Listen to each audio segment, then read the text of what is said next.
So the question that was submitted to me here is, what is the definition of nawasib or a nasibi?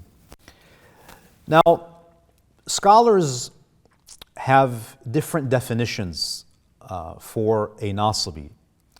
A nasibi is basically someone who harbors enmity towards the family of the Prophet. Now, there are a spectrum of views among our ulama with respect to the definition of a nasibi and the legal status of a nasibi. Now, if we want to define what a nasibi is, there are a number of things that we have to take into consideration. So number one, who is the target of their enmity? Because nasb means enmity, hatred.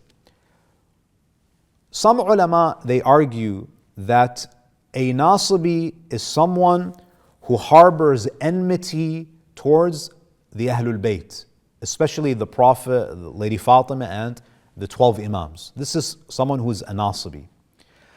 Other scholars broaden the definition of a nasibi. They say the target of the enmity doesn't necessarily have to be the Ahlul Bayt.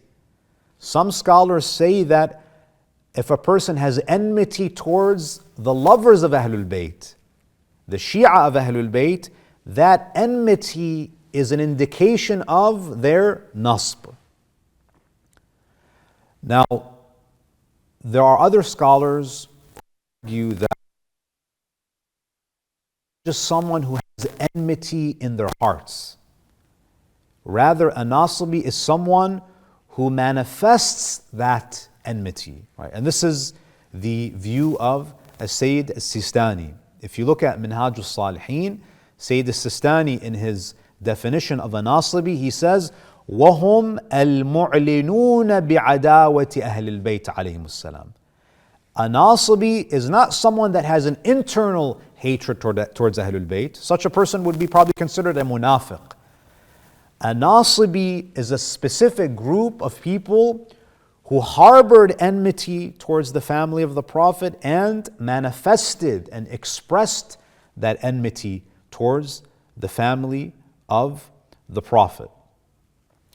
Now, there are other scholars who say that when it comes to the nature of the enmity, so the first factor is, who is the enmity directed towards? Some ulama say it has to be directed towards the Ahlul Bayt. Others say that it's even more broad than that. If it's directed towards the lovers and the followers of Ahlul Bayt, that's an indication of nasb. Other scholars, they mention that the enmity has to be manifested, like Sayyid al-Sistani. Others say that no, even if it's not manifested, they're still considered nawasib. Another factor to consider when we define nasb is the nature of the enmity.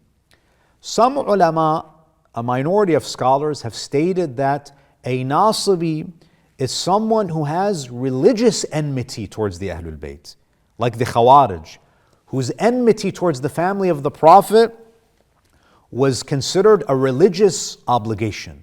So their enmity is not for because of worldly considerations, but it's seen as a type of religious duty, right? And of course, these types of people virtually, don't exist today.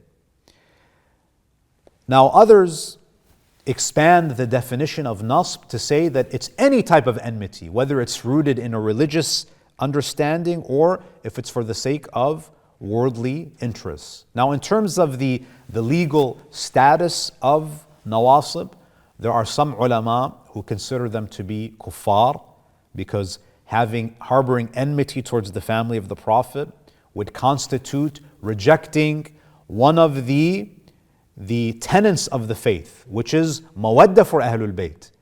And if the rejection of that tenet is connected and involves denying the message of the Prophet, then such a person would be considered a kafir.